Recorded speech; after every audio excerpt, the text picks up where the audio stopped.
I'm convening a meeting of the Tax Supervising and Conservation Commission, and the purpose of our meeting is to discuss and take public testimony on Measure 26-179, which the city has put on the November ballot. The commission will take no action at this hearing. Those from the public who wish to testify can sign up on a sheet that's over here. Okay.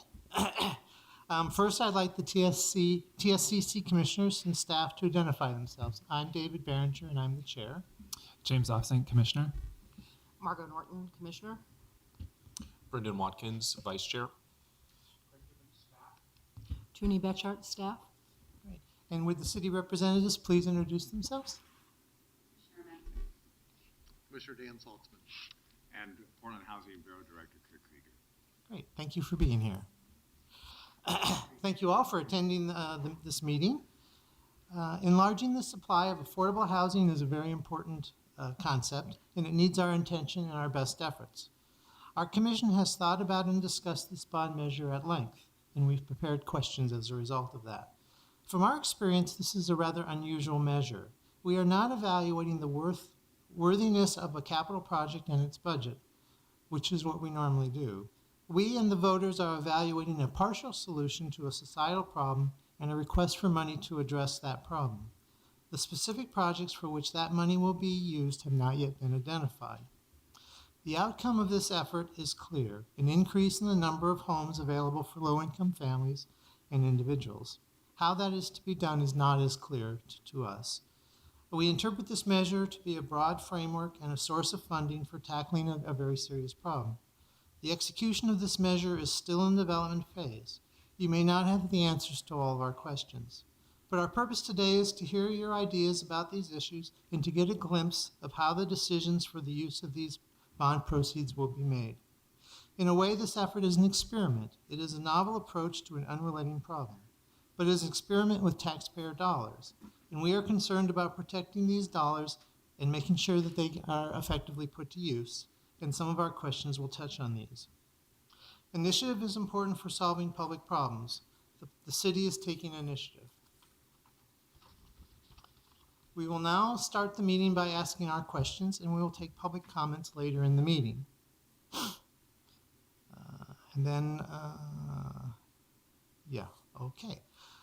With that, I think I have the first question. I do. Okay, our first question is, at this year's budget hearing from the TSCC, we were glad to hear about a partnership between the county and the city to address the homelessness and affordable housing needs. How does this bond measure fit into that partnership? I'm prepared to at least lead off, and perhaps Commissioner Saltzman would like to amplify or articulate my answer. But just by way of introduction, Kurt Krieger, Housing Bureau Director.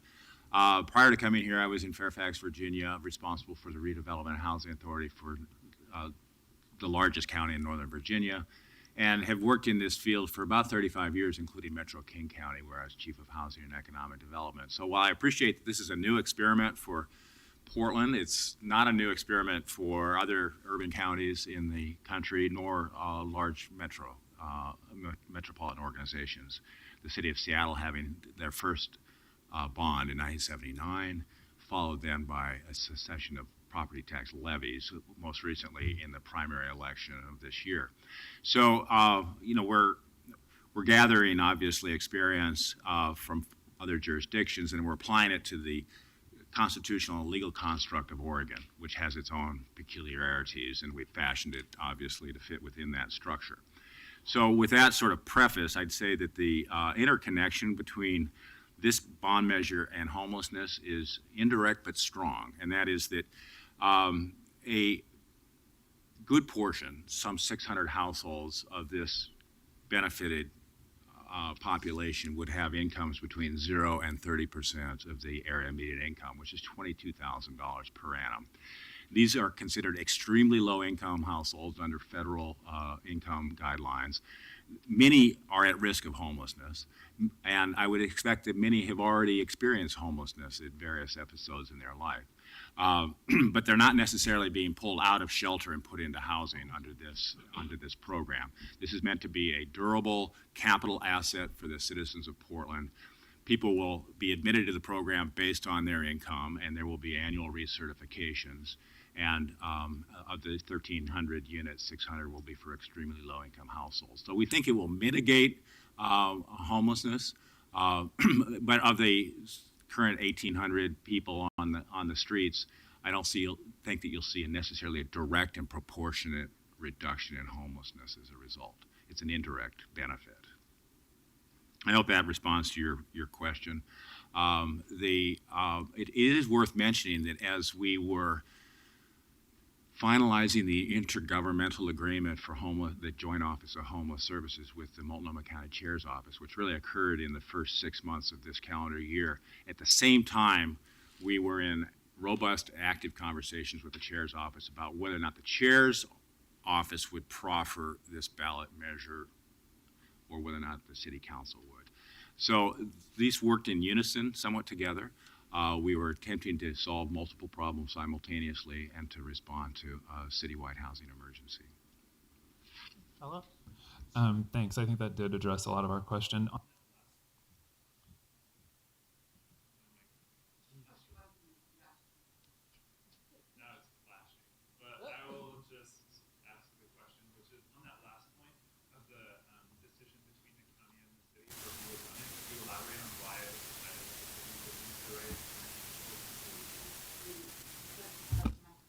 Yes. There we go. I can. Thank you for clarifying that. So I was thanking you for your response and then asking on that last point how there was some deliberation between the city and the county as to which would be the appropriate entity to run the measure. I was wondering if you could elaborate on why the city was the ultimate decision. Yeah, I think ideally, we wanted the measure to be countywide because certainly the need for affordable housing is countywide. But as we sort of had deliberations in the county, as Kurt said, the county chair was involved in this from the get-go, along with a group called the Welcome Home Coalition, which has sort of been the group of organizations pushing for us to do a bond measure. We ultimately decided that it would be more, with the city having a housing bureau, would be in a better position to implement and administer the proceeds from the bond measure than the county. They really don't have sort of a comparable entity over there. So we decided it would be better to try it at the city levels since we want to make sure we do a great job first time around on this.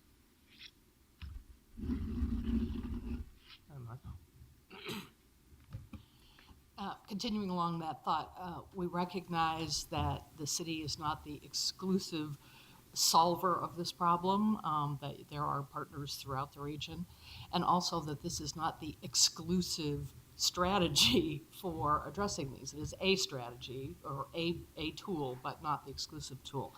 That said, the bond measure material goes to substantial lengths to document the need for additional units, citing as many as 24,000.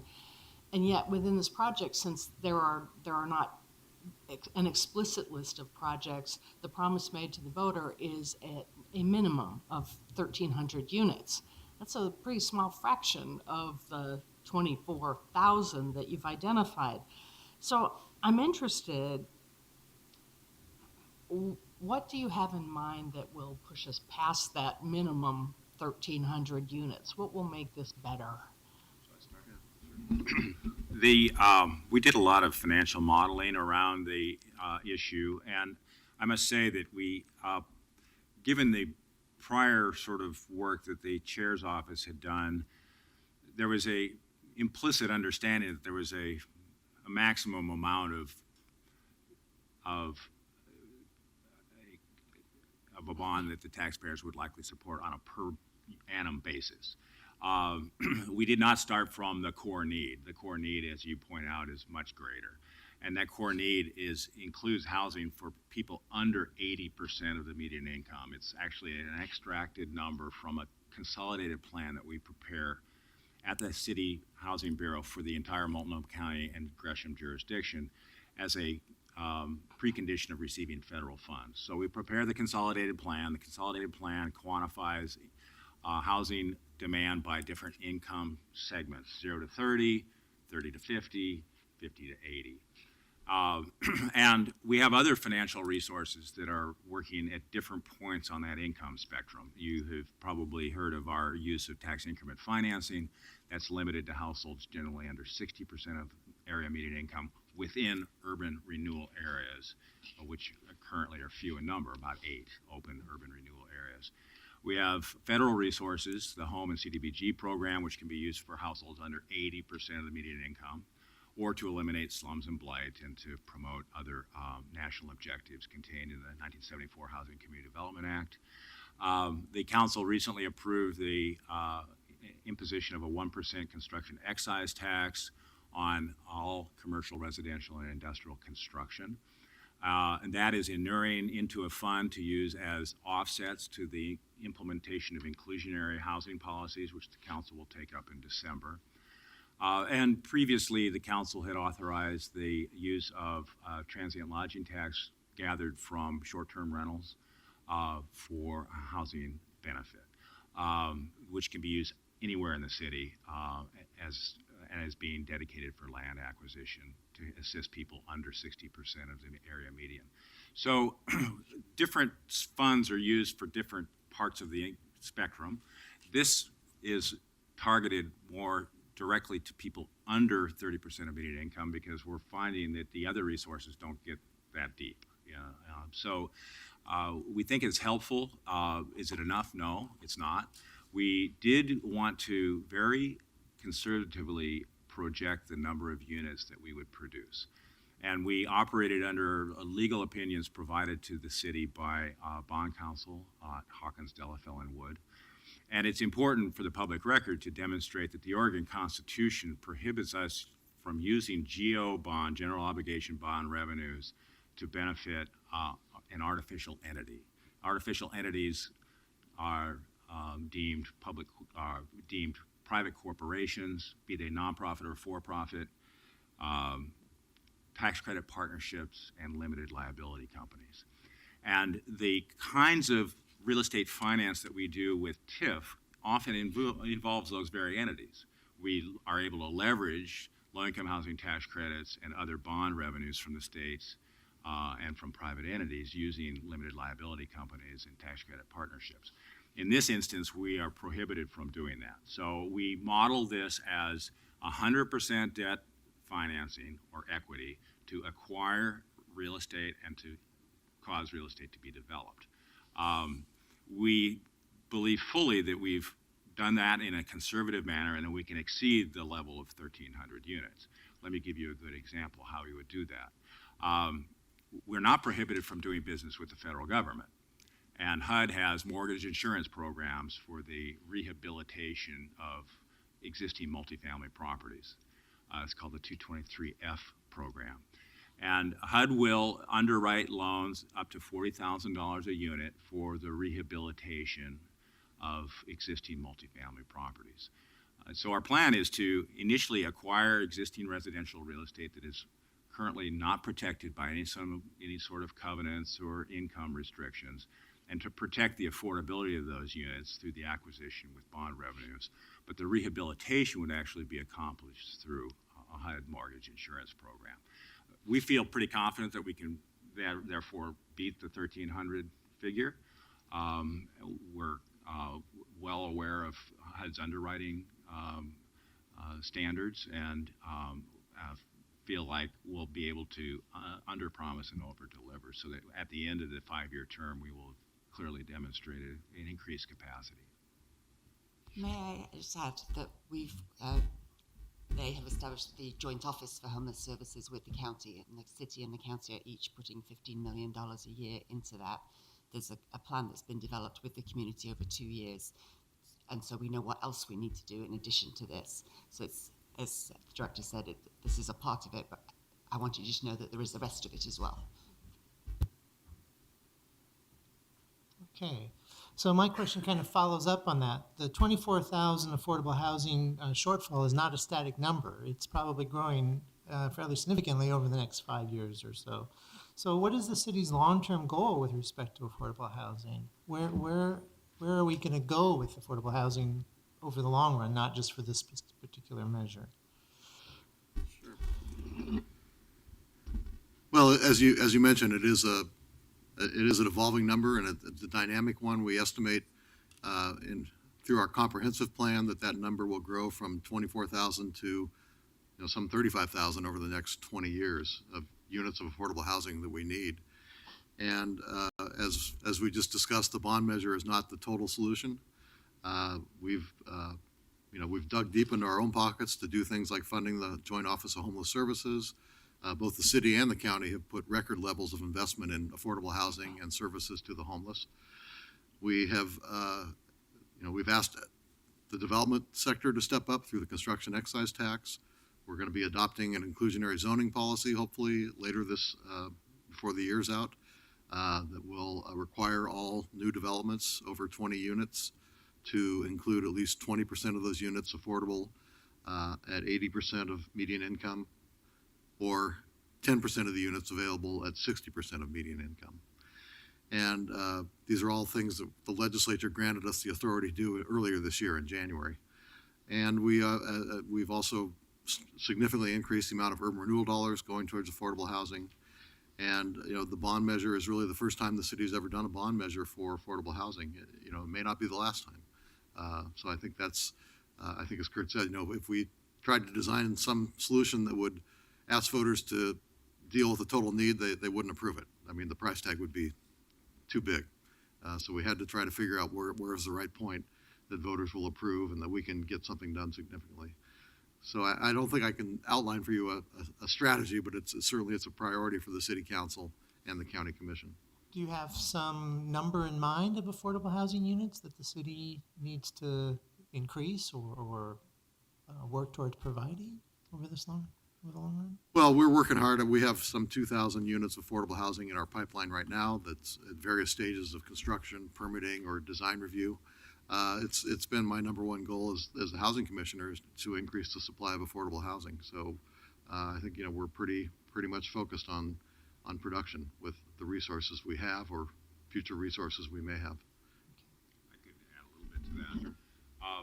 The number of 10,000 that Commissioner Salzman noted is a number that is recognized in the context of the 2035 comprehensive plan. So in the next 20 years, of the 123,000 new households expected to be accommodated by the city of Portland through zoning, 10,000 of those are intended to be permanently affordable. I might add parenthetically that 3,000 are intended to be accessory dwelling units, which may or may not be affordable. There will just be a flexible housing type available for multiple purposes. And when the council was deliberating on the comp plan housing goals, we did monetize that goal and come forward to the council and describe to them all the flow of funds that we had to serve the unmet need, and assumed a projection of federal funds going forward with some decreases, not increases, as well as some general assumptions about the construction excise tax and the bond. And it's about a $2 billion revenue gap over the next 20 years, which ranges to about 120 to 133 million a year. So the planner in me says, okay, that's the universe of sort of that's the goalposts of outline sort of numbers. How do we then operate within the public policy realm of other competing demands of city council to deliver a product?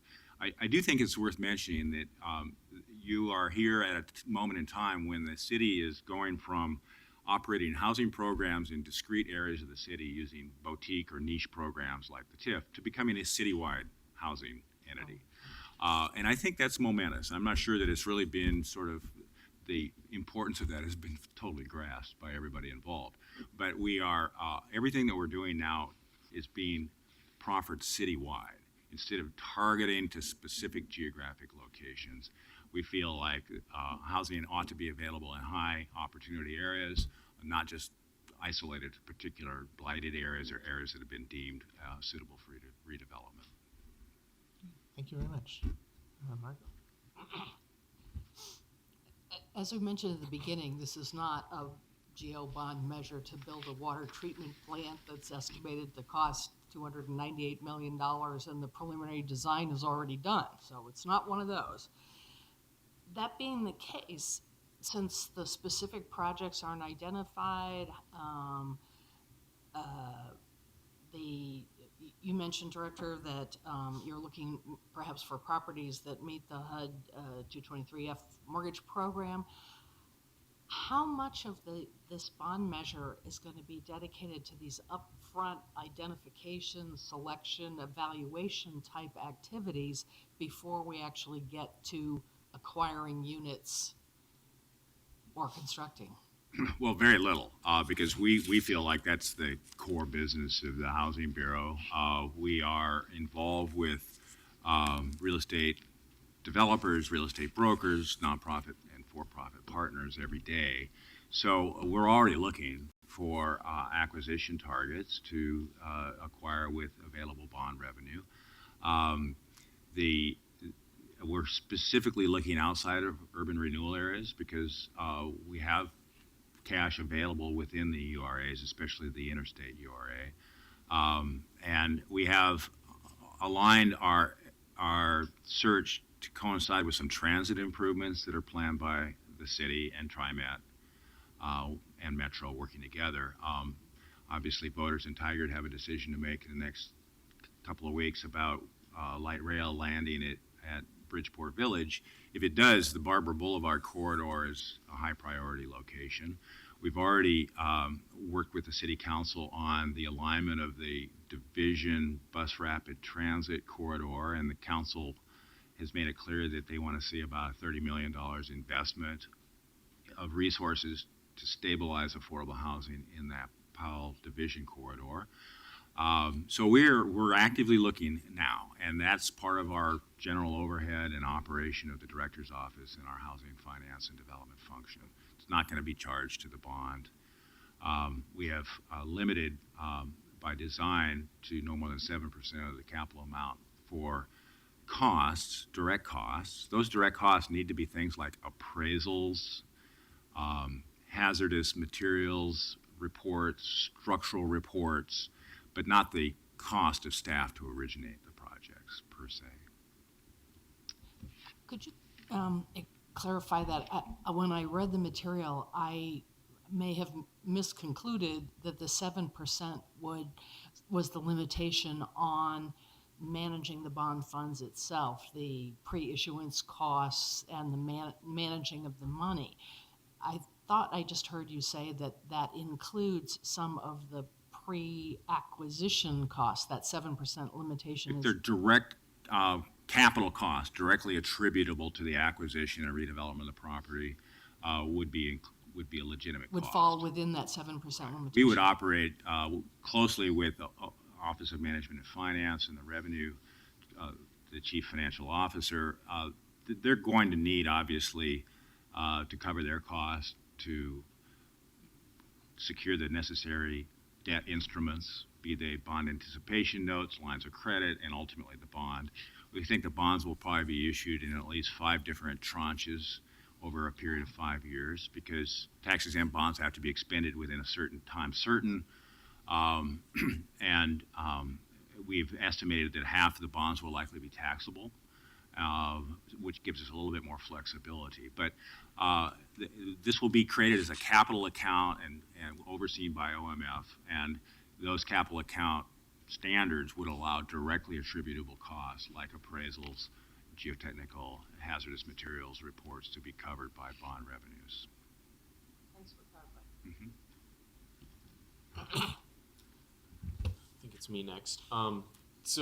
Before I move on to my next question, actually kind of a follow-up on the comment you had about potentially 50% of the bonds being taxable.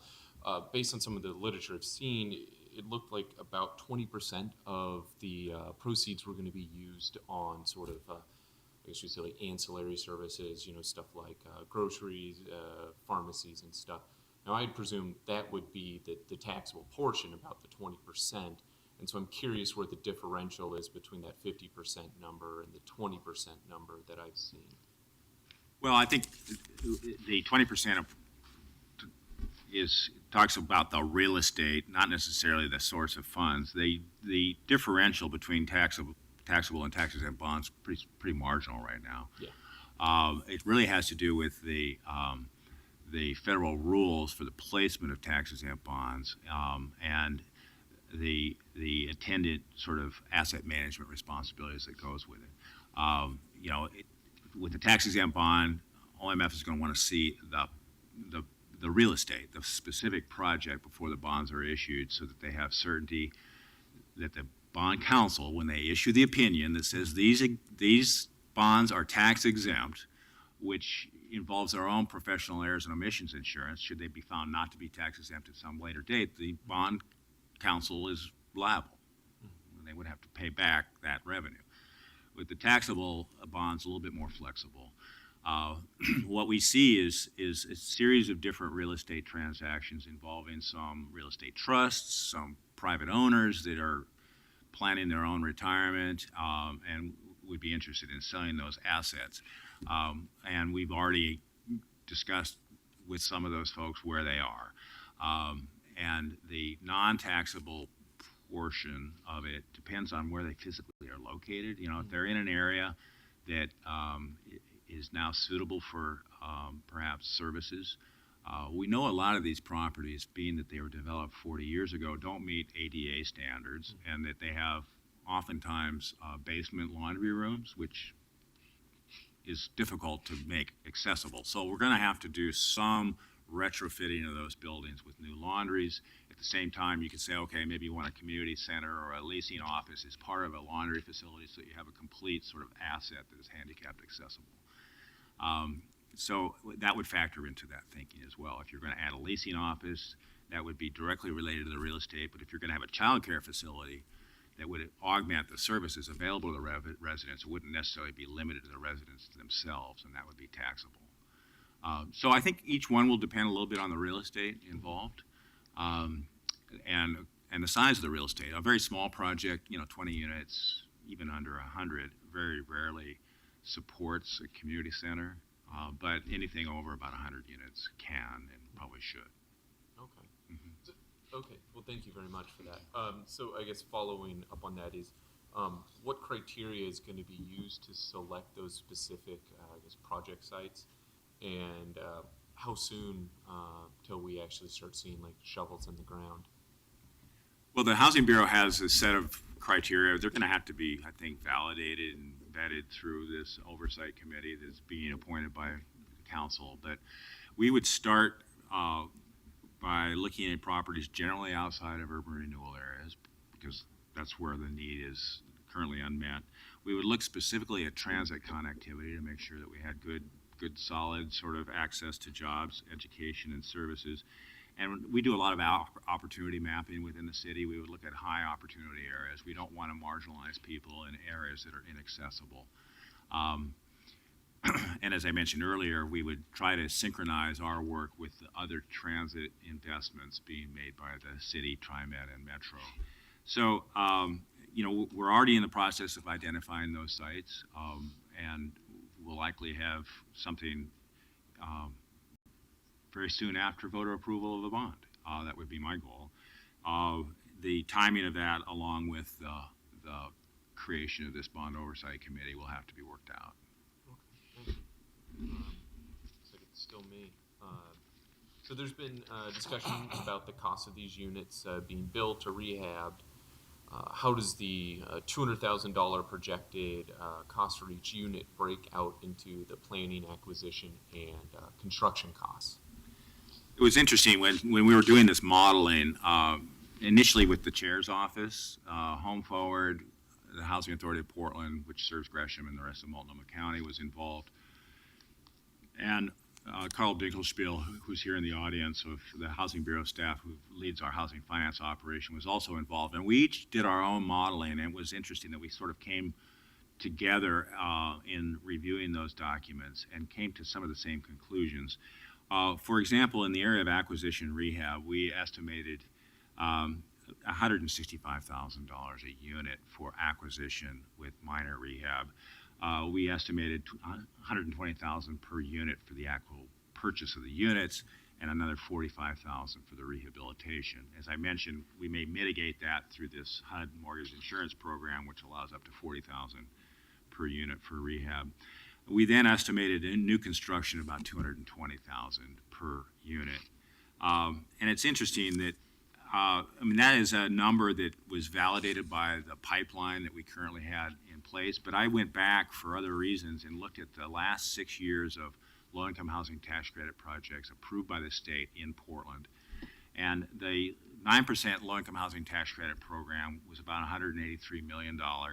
It produced 758 units in the last 6 years, which was $241,000 a unit. The 4% tax credit, which is a simpler, less robust subsidy, but also easier to get, there was $439 million worth of 4% credits, which produced about 2,158 units, not all of which are from the Housing Bureau's portfolio. Some of these are private owners doing their own projects. The per unit cost there was $203,353. So it's interesting, we estimated $220 because we have sustainability standards and we have some women and minority-owned business employment standards and some goals with respect to youth employment and apprentice programs. And we're only marginally more than what the life-to-date corpus of low-income housing tax credit projects in the city has been. So we think, in retrospect, I think that number has a lot of validity. It still holds up under scrutiny. Thank you.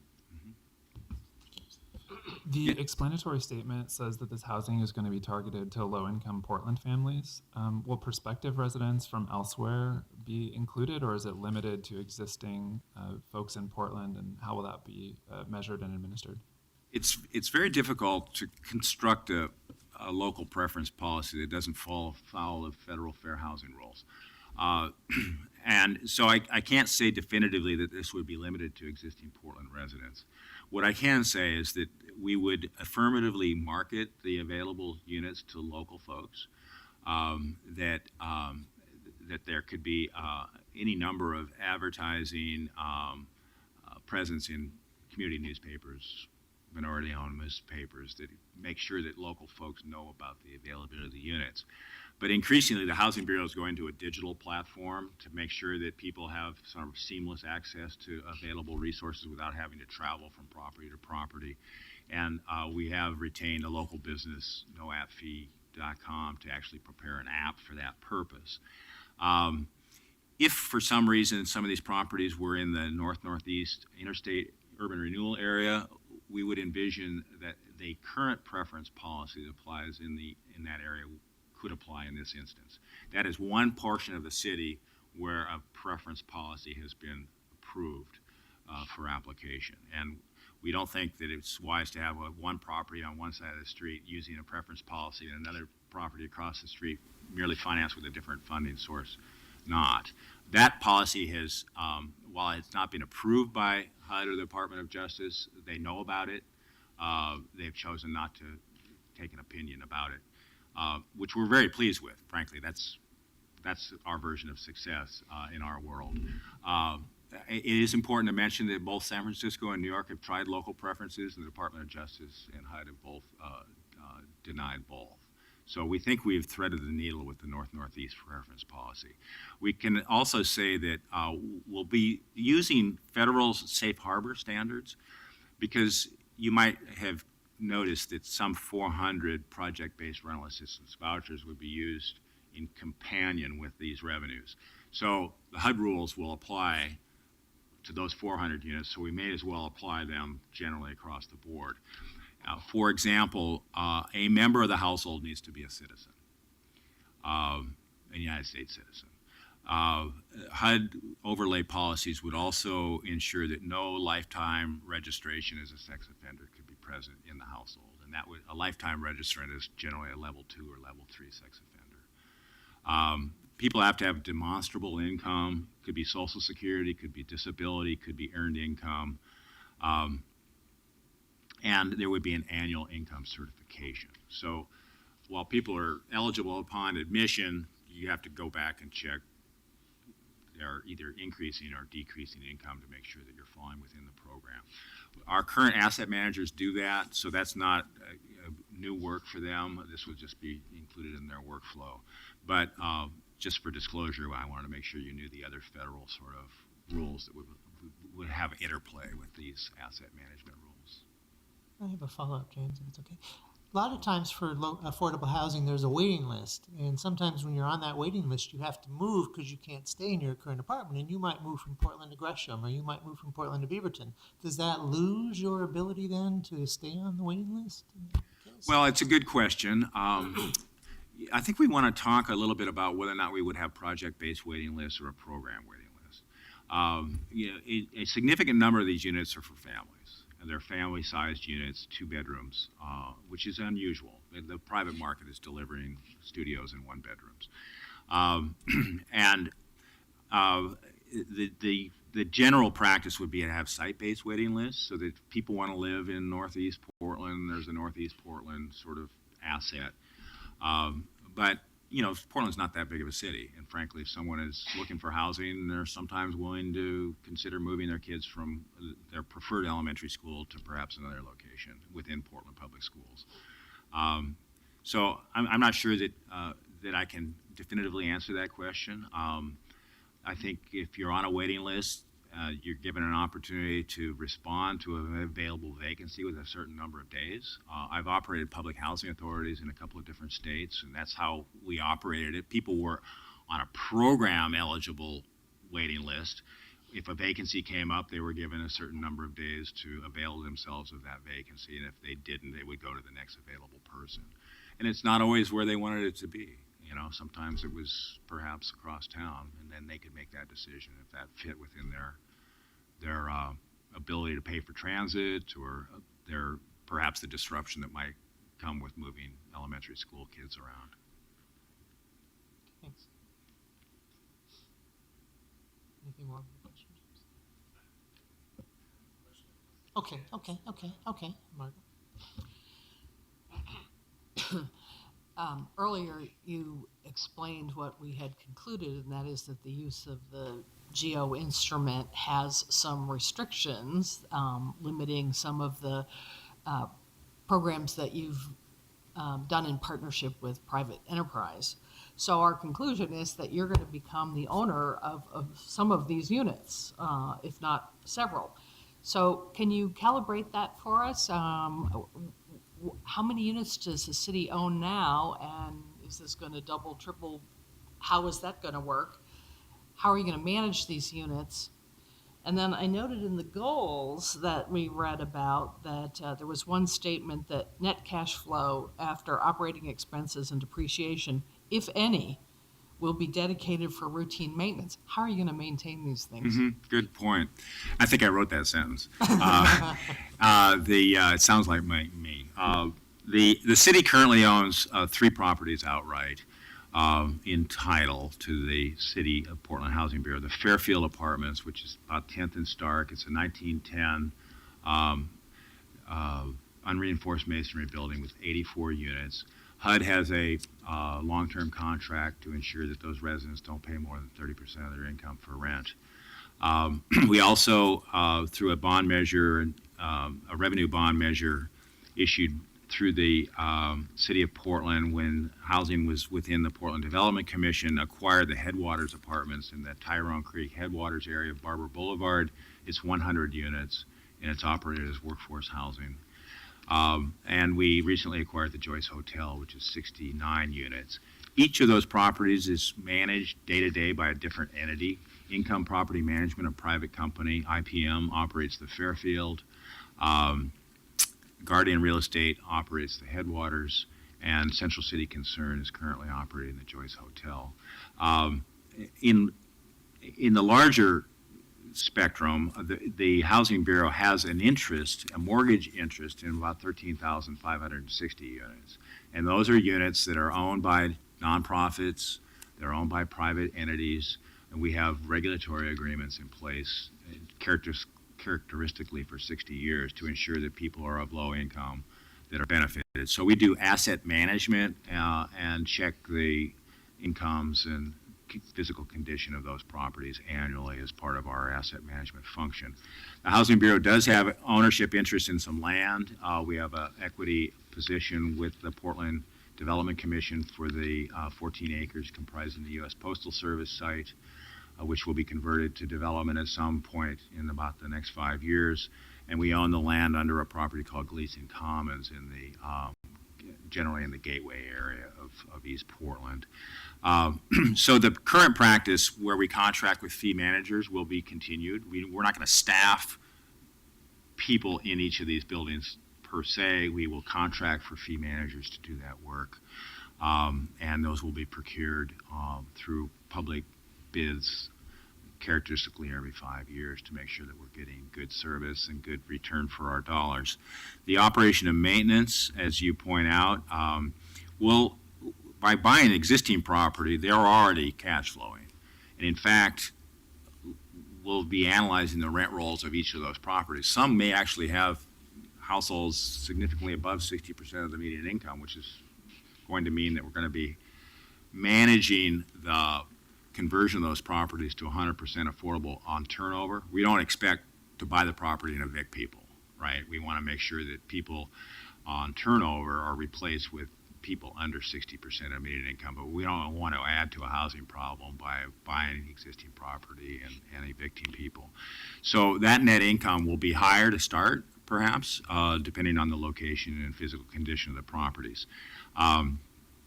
But because we don't have debt on the properties, what we need to cover are insurance, utilities, replacement reserves, the turnover cost, and the maintenance plus depreciation. So the normal cost to an owner would be debt plus taxes, neither one of which these properties will have to pay. We'll have to pay the operating cost of the asset. And if the incomes are significantly below 30% of median income, i.e. zero, then some tenants in the portfolio will be paying net cash flow to support other tenants that don't have the wherewithal in that portfolio. Commissioner Fritz specifically asked this question when we were putting this bond measure forward for voter consideration, was would we ever come back to the general fund to prop this up? And I do not believe that will be necessary. And let me tell you why.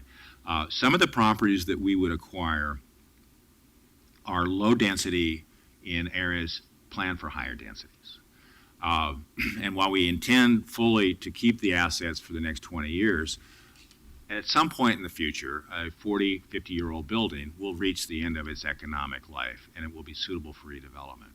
We could sell those properties after the bonds have been paid off, and use the net cash flow to support remaining properties in the portfolio, or reinvest in the real estate and cause a much larger, more dense building to be built. The transit corridors are where the majority of new growth and development is planned, and a lot of the single-story buildings are planned for 5- and 7-story buildings. So we think we can harness the value of some of these properties for public benefit and mitigate the impact on the general fund. James?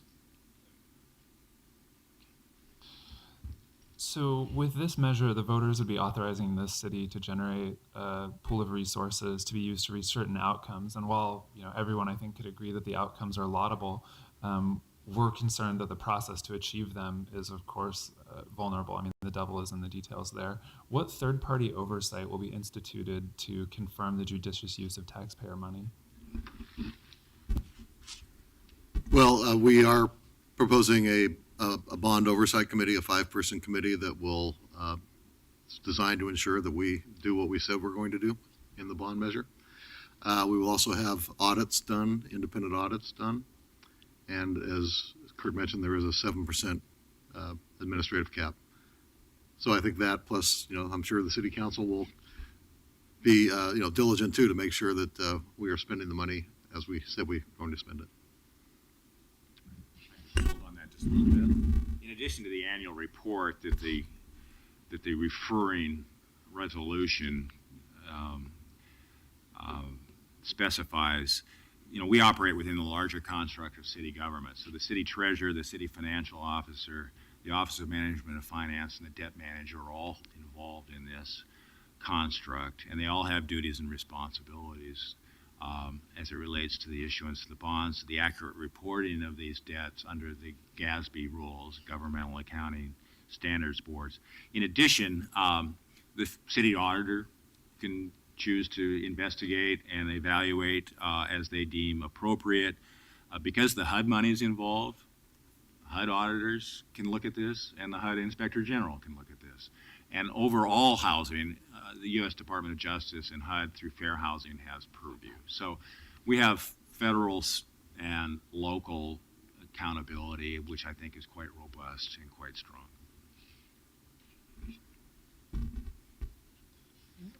I have one follow-up question on a point you made that I've been thinking about. You mentioned that there'll be no taxes paid on these units. When you did your modeling, did you model the impact on the property tax revenue of losing these units? No. Oh, okay. I mean, I think it's a germane issue. Housing authorities generally operate their portfolios as tax exempt, although federal rules allow them to make a payment in lieu of taxes. If there was a school district that was particularly burdened by a particularly large project being acquired in their jurisdiction, I think that would be germane to talk about. I operated the Vancouver Housing Authority for over 15 years, and while we were categorically tax exempt, we did make payment in lieu of taxes payments directly to 3 school districts that I was directly involved with. I wrote the check and gave it to the superintendents. Sometimes they were, high 6-figure checks. So it would have to be, I think, a case-by-case basis. But the general belief is that, and the schools have told us this, that they have a significant number of homeless kids in class that are extremely hard for them to manage, and they see a benefit in having a stable stock of affordable housing in their jurisdictions because it gives kids a lot more stability. Thank you. I'd like to return to the Oversight Committee discussion. In the material that we looked at, the role of the Oversight Committee was relatively inexplicit and said that they would review bond expenditures and provide an annual report. Same thing with the financial audits, the GASB standards. I mean, they basically say, was this a bond eligible expense? Yes or no, presumably yes. But they don't tell us, is this meeting the problem? Is this meeting the goals? It's usually not that type of review, particularly on the financial side. Can you talk a little bit more about the Oversight Committee? Will they look into how the city is progressing on its goals with this program?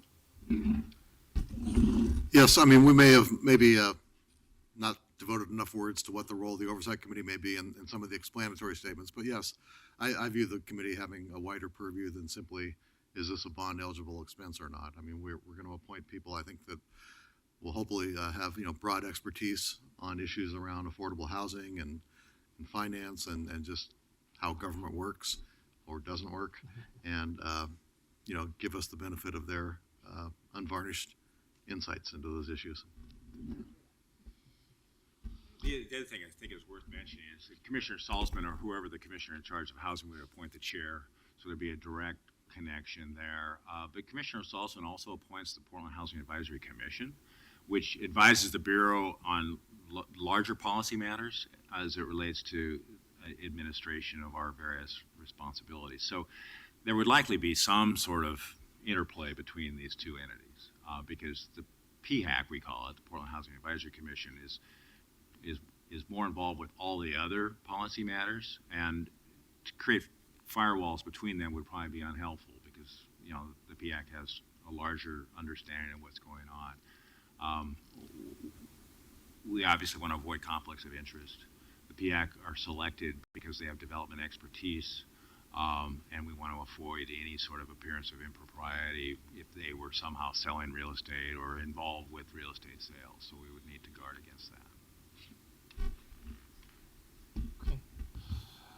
I'm wondering about returning to your comment about income being recertified annually, and I think the public is interested in the concept of kind of a benefit cliff of, at some point, hopefully, living in affordable housing is going to help people improve their station in life and improve their income flow, and at some point, they fall out of maybe eligibility for these affordable units. Could you talk a little bit about if the city has a plan for how to help people transition, or is it just, well, we checked your income this year and you're too high and now you're out?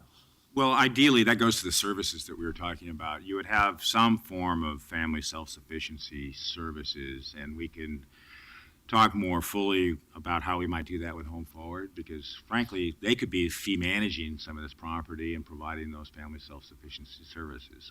Impact Northwest does similar kinds of work, because you're absolutely right. You want to equip people with the financial literacy and the tools necessary to succeed. You don't want to just liberate people to then fail in a brutal private market, right? And it's a delicate balancing act. You want to provide people with incentives, not punitive measures. I think we're very open to doing that.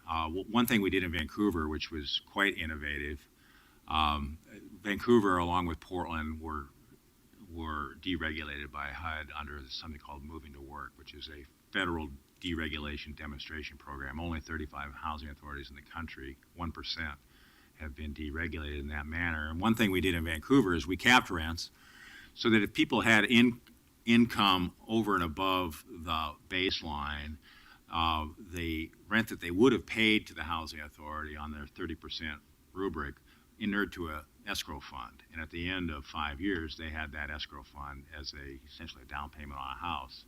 And a significant number of people bought homes that way. I'm not sure that we can be quite that creative in this instance, but you need to try to help equip people for life after sort of regulated housing. And I think, there's a lot of evidence that demonstrates that, if you have a very rigid approach to income recertification, people will either underperform because there's a penalty if you make more income, or they will hide that income, which is also not good. So I think you need some positive sort of tools to help people prepare for that. Now, if people are on Social Security disability, or if they're seniors, they're likely not going to win the lottery and move out, right?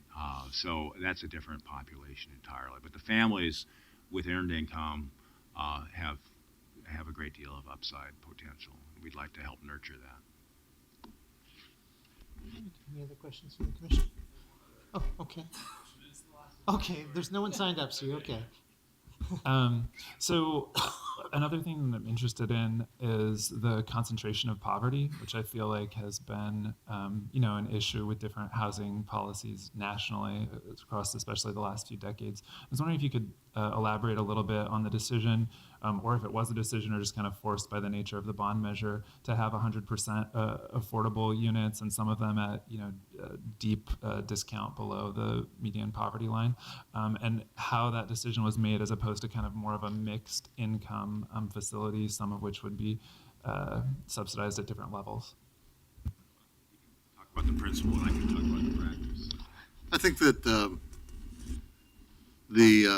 there's a strong need for housing that serves people earning less than 30%, 0 to 30%, and it's a need that's not really being met by the private sector. So you need public subsidy to make that housing occur. So I think that's why upwards of 600 units will be devoted towards people making less than 30%. But the remaining units will be available to people earning up to 60% of median family income. And I think you prefaced your question with making sure that we're not sort of concentrating poverty, and that's the whole notion behind investing in what we call the high opportunity areas. So we're getting away from putting all the housing on the outskirts of Portland and East Portland, and we're building affordable family housing in the Pearl District right now, or we're building affordable family housing right behind us in South Waterfront. So the whole idea that people live in mixed income neighborhoods and have access to the same good schools, same good jobs, and good transit that many people in the city also enjoy. So that does drive up our land costs too, because it's more expensive to buy properties in those high opportunity areas. But we feel it's those are goals that we all want to see happen. That's great, thank you. I could say also, to build on that, if we found a site, either an existing property that was sufficiently large to be parcelized. Some existing apartment complexes already have multiple land parcels under them. We could, with the advice of legal counsel, which we've obviously already requested, we could compartmentalize the financing and limit the bond financing to one phase of an existing property and use construction excise tax or other revenue bonds not encumbered by these use restrictions for a higher income group of people. Likewise with new construction, it would be possible to do a condominium structure where the general obligation bond revenue bought the underlying land, but you then condominiumized the vertical air rights and had another development using tax credits, perhaps, or another financing source adjacent. It would be obviously necessary to compartmentalize the sources and uses of funds to make sure that the GO bonds are isolated. But I think that would pass muster. Great, so that concludes our formal questions. The public didn't sign up, but did anyone want to make a statement before we close? Okay. Would you like to provide a summary statement just before we close? Well, we appreciate your tough questions, and they're always good ones, and you've done your homework, and we appreciate and would, I guess you're not making a recommendation? Is No, not today. No, Not today, but yeah, we would yeah. hopefully get a positive, a do-pass recommendation from you. Okay. So thank you. All right. Thank you. Thank you for your thoughtful comments, and I will now close the hearing. Thank you all for attending and participating. Thanks.